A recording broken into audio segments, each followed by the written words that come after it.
Previously on Animorphs. A receptacle, like a receptacle. Oh, it's a toilet? Yes. And I touched it? Did you? Yes. I'm sorry. So the kid with the camera is one Harold Nesbitt, whom we get to follow around for a while. He wants to submit this tape of a dog turning into a boy to a show called World's Weirdest Videos, which shows such oddities as ostriches and alligators on slides. They really must be hard up for some weird. In fact, they offer a $10,000 prize for the weirdest video ever. We then cut to Howard at school, writing a letter to World's Weirdest when he spots Rachel walking down the hall. Rachel is the most beautiful girl in the world.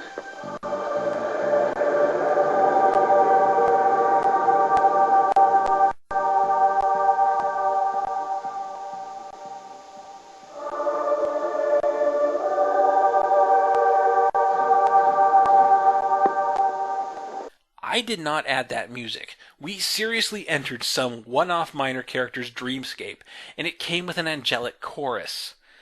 Now, going into the mind of Harold, a character we barely know and is only in this episode, is so out of step with how the series handles its narrative structure that it's really jarring. Anyway, Harold approaches Rachel and asks her out on a date, but Rachel shuts him down, so he pulls out his trump card and shows Rachel the tape. Rachel proceeds to tell everyone else. Marco thinks it's cool for a moment because he's decided to be the stupid one today, but everyone stresses that World's Weirdest Videos is a serious deal, and everyone will know who Marco is once that tape airs. Remember this, the dialogue stresses more than once that World's Weirdest Videos is a nationally broadcast television show. That'll be important later. So Marco and Jake sneak into Harold's house to try and find the tape. They find Harold clutching a tape in his sleep, so Marco demorphs and tries to take it from him.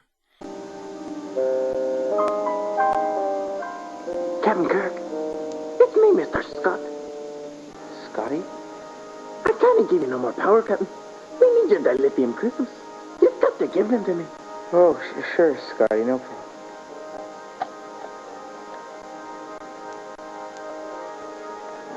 You know, I never really liked Dr. McCoy.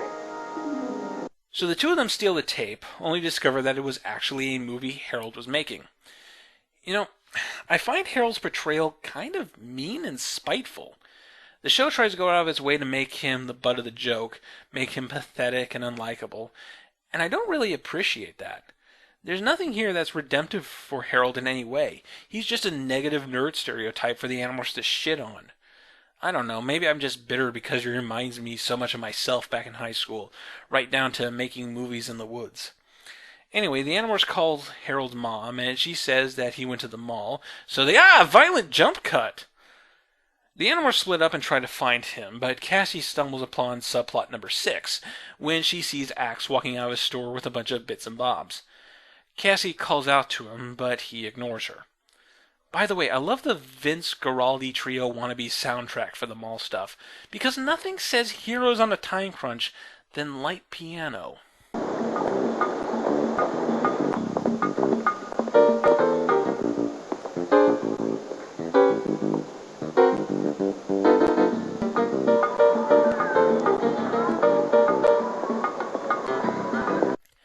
Tobias is also at the mall for unrelated reasons. He actually isn't involved with the rest of the Animorphs for this entire finale. Doesn't lift a single finger to help them with their various subplot missions. Good, you're not in half the episodes, and here you are keeping arm distance away from everyone. Anyway, Tobias finally spots the kid doing the hot graffiti, and it's Albert Wesker? Okay, I know it's hard to tell with this video quality, but this is in fact Sean Roberts, who plays Wesker in the recent Resident Evil movies.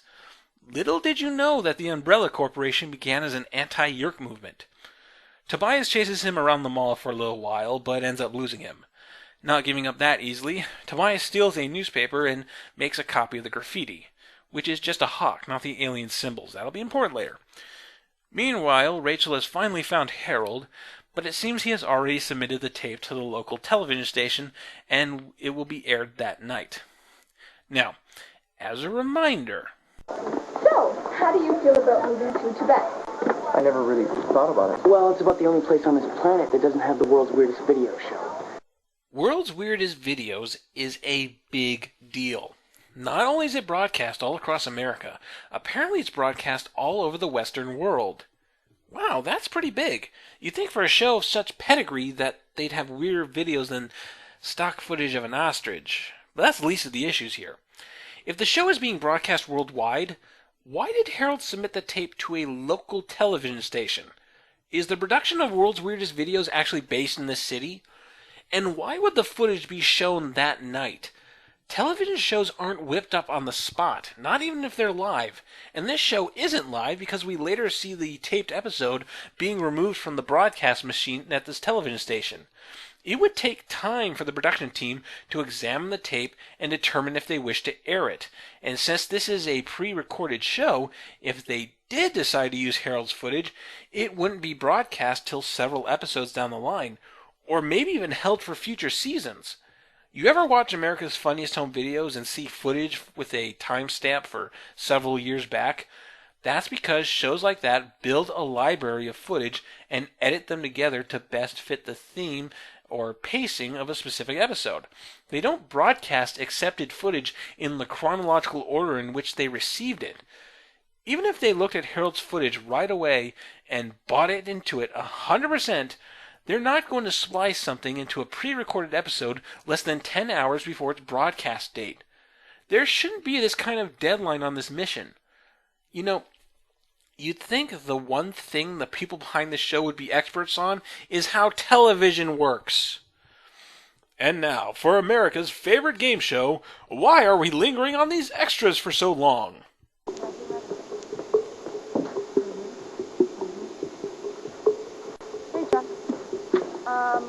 Okay, well, I'll get him to call you as soon as he gets back in. Jake and Rachel manage to smuggle themselves into the television station in Lizard Morph, because it's always a Lizard Morph, and this is like the 5th or 6th species of lizard we've seen them turn into. They demorph, but have to hide when the head of the station and Visor 3, still posing as the producer, walk in to have a meeting. It seems that Visor 3 has brought along subplot number 7, a tape with a really shitty sitcom on it. The studio guy watches it for a few minutes when suddenly a number of quick flashes hypnotizes him long enough for Visor 3 to pull out a yerk, this time played by a earthworm instead of a slug, and infest the studio guy. Visor 3 orders the show to be played that night. Yes, it's another asinine scattershot Season 2 plan for the Yerks. The only way this plan will work in any reasonable way is if A, enough people sit through this obviously shitty sitcom long enough to get to the part with the hypnotizing flashes, and that seems like a good ways into the episode, and B, if a controller happens to be right there with them with a bunch of Yerks ready to infest them. Do you realize just how awkward of a plan that is? Dude, this show sucks. Let's change it. Give it 5 more minutes. It'll get better. How do you know? It's a series premiere. My friend told me. I want to watch New Girl. But it's... Meanwhile, Cassie and Marco have discovered Axe's little hiding spot in the woods. They go in and find he's been constructing a spaceship out of random bits of human technology. Axe made a spaceship on the budget of whatever pocket money he managed to borrow from the Animorphs. Boy, I bet NASA has egg on their face now. Axe shows up and admits he's leaving. No, he did not have a plan to say goodbye to anyone. He's already gotten the salad recipe he came here to get, so now it's time to ditch these losers.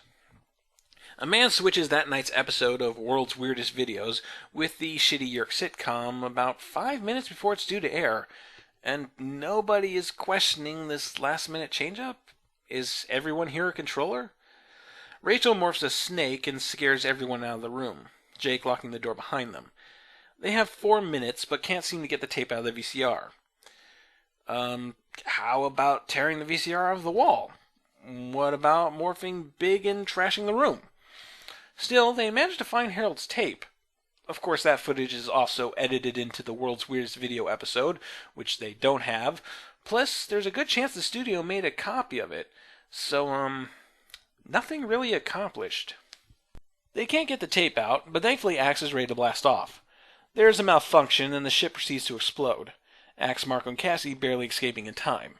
The explosion knocks out a power line, causing the television station to shut down, and the sitcom tape to pop out.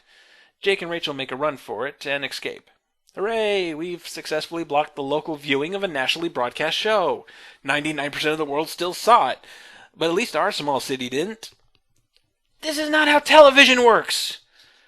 So the Animorphs stopped another stupid Yerk plot, crushed Harold's dreams, and probably made him a suicidal wreck. And Axe failed to get into space. You know, you guys knew this was the last episode going into this, and you've given up on being accurate to the books, so having everything end with Axe hurling off back to the Andalite homeworld might have been a neat ending. It might have been an ending that actually felt like a series finale moment. I mean, it's not like you guys are going to do anything with Axe after this. And now, part 2 of Why Are We Lingering on These Extras for So Long? Responded to a flurry of 911 calls. Today, the mayor held a news conference praising the emergency crews for responding promptly. Back at the cyber cafe, Tobias is scanning the Hawk imp graffiti to the internet. And the symbols are there. Yay, continuity. Wow, nice scan job. Got the Hawk without getting the rest of the stuff on the newspaper. Impressive. Oh, and it also didn't scan the symbols, so I guess they weren't important after all. Yeah, continuity. The very second Tobias uploads the scanned image to whatever image hosting thing he's using, a message saying, "Join us if you want to save the world," pops up. So either these people have uploaded a computer virus to recognize this specific image and send emails out every time it pops up, or there's someone at a computer watching every image being uploaded to the internet and panicking the moment the right one comes up. So just who are these people? And who will be taking Rachel to the dance? We'll find out in part 3 as we wrap up Annie TV for good.